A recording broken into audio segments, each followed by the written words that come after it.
ndoda kuti mundinzwisise vazukuru vaUncle Saint. Aiwa, kana mazogara mazowandirwa mukana, mazowandirwa nyasha dzekunge muri munosvika kuVictoria Falls, aiwa the Elephant and Cheetah Experience ndo mamwe emaactivities ariko. Aiwa, awa ndo mamwe emaactivities ekuti ukaenda ikoko ukadzoka usina kunge uri unosvika kunointerakta nenzou pamwe chete nemacheetahs avainawo, aiwa unenge usina kunatsoenda kuVictoria Falls. So iwe zvaunoita kuitira kuti unge uri unoitawo maactivities aunopiwa neve the Elephant and Cheetah Experience, kuvabata panhamba dziri pascreen. Aiwa, ipapo ndo paunoita mainquiries pamwe chete nemabookings.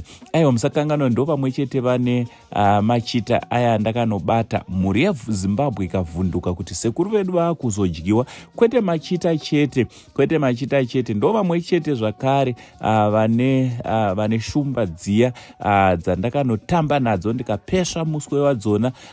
Mhuri yeZimbabwe ikabatira hana maoko. Aiwa, asi ndisingatye nekuda kwekuti mhuka idzi dzamuri kuona imhuka dzakatrenewa